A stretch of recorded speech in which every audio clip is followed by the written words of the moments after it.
Buterevu kwaniriza nnyo ku program The Political Hub Analysis okutuusaako program eno nga bulijjo nze Rodin Mugema the Afro Pessimist program sunsuliro lya byabufuzi oba ekkuŋŋaanyizo ly'ebyobufuzi nga tuba tulaba ebintu bingi nnyo ebituukawo wano mu Uganda mu nsi za Afirika ate wamu ne mu nsi yonna okwetoola tulabe nga tulaba ebituuka eyo tumanye era tubiyigamu tutya.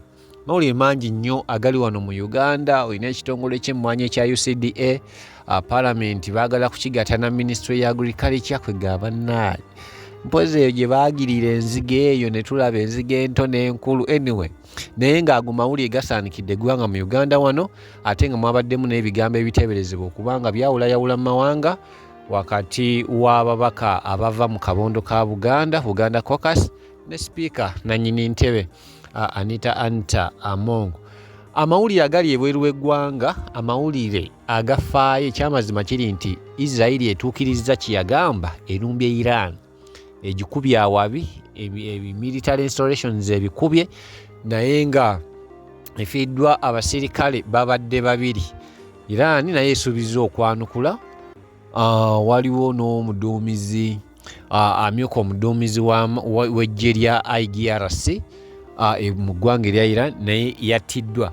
Kakati no olunaku olwaleero waliwo omwami yawandiise ebbaluwa wano ng'asaba President Museveni omulimu naye ebbaluwa esesa era nga naawe ojja kwesalirawo omanyi oba bbaluwa oba si bbaluwa. Ngisanze eyo neŋŋamba sijja kugisoma nzekka kangishyeyalingeko n'ebantu bange wano mulabe kye bayita okusaba omulimo. Gwe nooli eyo ng'omulimo toyina President Museveni tayina bbaluwa gy'agaana. In fact ne bwagigaana era osobola okugiwandiika n'ogimuwa. Mr. Jime Spire Ssentongo omwami oyo akuba nnyo bukatyuni mu mawulire Daily Monitor, musajja muzibu nnyo, musomesa Makerere, asomesa philosophy, awandiise ebbaluwa okuggyayo bulungi obukulu bw'ebbaluwa eno eri mu Luzungu. Ngenda gikusomera era esigale mu Luzungu naye nga yeeyo yendeese nga nziruka emisinde nja kuba nkomawo n'ebigenda maaso mu ggwanga erya Iran ne wakati wa Israeli nga bwe tuserubira naye nga ketugende ku kinyusi kya leero. Mr. Jime Spire Ssentongo yawandiikidde Mwami Museveni ng'amugamba nti Dear Mr. President, kindly consider my application for a job in your government. I truly believe that I have all the qualifications for the position of Minister, Executive Director of one of the government bodies, IGG, RDC, RCC, or Chairperson of Uganda Human Rights Commission. Of course, I believe I can also be a Speaker of Parliament, Deputy, Clerk, or perhaps you can create some new entity for me. I'll briefly take you through my qualifications and reasons for my desire. I have not attached my academic qualifications and I will not talk about them. I'll go straight to what matters more. First, I do not know if you remember my grandfather, Museveni. He contributed a lot to the Bush War. Do you remember when you were bitten by a snake in Katonga swamp? Mr. President Wakugaba is the one who saved you with the herbal concoction. A bit about my ancestry. While my grandfather was called Zirabamuzali, that is a name he adopted for convenience when he settled in Masaka. His real name was Rengabo. Although he didn't tell us, I came to learn that he originated from Kazo and he belonged to the Basita clan. Ulire baluwa gwe. Omusajja n'agamba, there is a possibility that we are related, Mr. President. I am still researching that, but I already see some signs in how I walk with a little tilt and smell like a candle. I am Ssentongo by pure distortion. Needless to say, behind all guises, I am an NRM cadre. I internally breathe NRM. Bannange ono n'otamuwa mulimu mu gavumenti. Ulira omusajja agambye My blood is only red by accident, mama. It is supposed to be yellow as a madman's teeth. Ono musajja awaana. Mukama Katonda. And I also believe in the Father, the Son, and the whole Queen.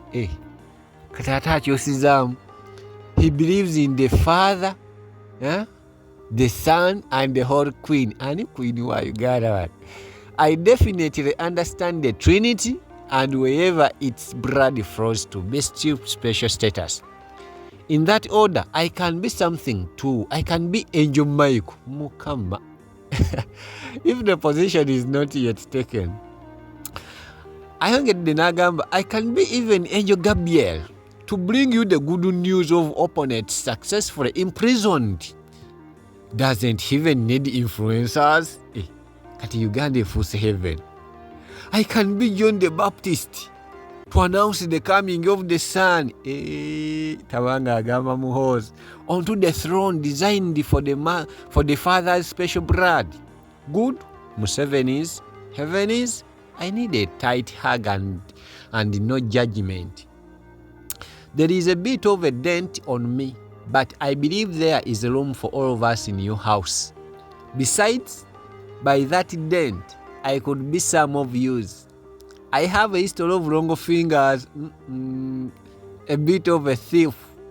Nevertheless, judging by profiles of men around you, I don't think I'll be out of place. A little more about my small achievements on that front. I have successfully robbed a bank. Julius. He has successfully robbed a bank. Before that, in the late 1980s, I was a pickpocket based in Nyendo. No valuable item is hidden enough to be inaccessible to my fingers. I have a long experience of stealing. Salong. I have a long experience of stealing from the poor, and I cannot easily be tripped by their cries and noise. I have stolen from the disabled, from the children, from the widows, from orphans, and from the elderly. My most hilarious experience was stealing from the sick. It was smooth, for they soon died, leaving no witness. Spire Ssentongo. Agamba, I can steal farm implements. I can steal seedlings. I can steal chalk. I can steal bricks. I can steal machine. I can steal a school. I can steal a hospital. Above all, I can steal dreams. If instructed with some guarantees, I can even steal futures. Ono tumwetaaga president. Mr. President twetaaga omusajja abba ebirooto n'ebyomu maaso. With such abilities, would you doubt my capacity to handle recommending things like iron sheets? Tobanga oyogera ku mabaati gwe mwana gwe abawaati somujuganda galimeddeko. Put me somewhere. Negawulira ebbaluwa. Put me somewhere in parliament. I swear I won't disappoint. Omusajja ayagala kukola ki bannange? You won't disappoint. All right. Agamba, and I will lift your mighty name on high, on my buildings and on top of my lips. I will sing of your greatness and will equivocate by ensuring that no weapon shaped against you prospers in the house. State House. Give me joy in my heart, Mr. President. Keep me praising. Give me a job. I'll perform. If you, Mr. President, will not get me a job around you, who will appreciate my talents without judging me? Where else shall I steal in peace? Where else shall I steal without worrying that I could end up in these nasty congested jails designed for petty offenders and loudmouth critics?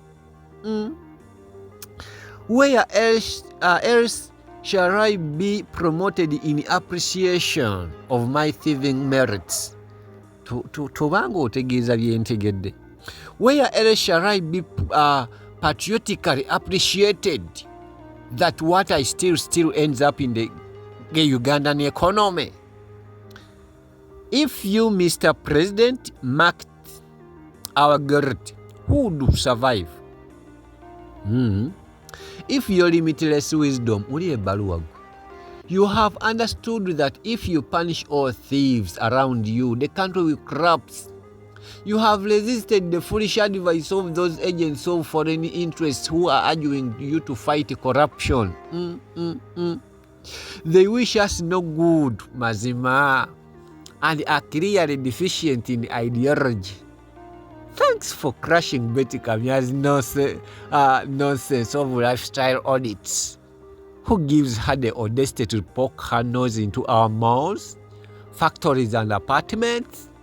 Does she know the oral principle that goods once taken are not returnable? Offer me a job, Mr. President. I promise not to contradict you in any way. Even when you belch, I will clap and praise the quality of the best. I will proclaim your limitless energy and wisdom. I will defend to my last breath you right to die in the seat of presidents. When things continue falling apart due to internal abuses of the vacuum left by your receding energies and because of the opportunistic killing of institutions, I will wholeheartedly blame it on the interference of imperialists and homosexuals. Hey, on mountaintops, radios, televisions, social media, I will energetically dismiss Byesijjani Kyagulanyi as hooligans. I'll use all my talents to convince young people that they don't have to rush into thinking of leading the country when our infinitely wise elders are still alive. Bwemanzi ono omwami Mulimu yayongedde n'agamba, to ensure that their noise is reduced, I will facilitate their exodus into Middle East deserts where they can put their education to good non-use. Mpozi babayita batya bano bakabadaama bambi. I am the right person, sir. Kindly employ me. N'ateekako omukono Ssentongo@gmail.com. Spire Ssentongo, omusomesa eyawandiise bino oba yawadde awandiika ebbaluwa eno, philosopher, musomesa asomesa philosophy ku Makerere University. Kakati ebbaluwa eyo yesaba Mulimu mu State House, era Mr. President yonna gyali omusajja yali badde amuwa omulimu kubanga alina experience, asobolera ddala okubba bingi nga wabyogedde. Nze Rodin Mugemadi Afro pessimist, ebbaluwa yiyo omusajja omuyambe kafuna omulimu gwate wawo osobola okubbira mu mirembe nga si mu gavumenti y'omusajja akulembera ekibuga Kampala. Mumanyi awangale Ssaabasajja Kabaka.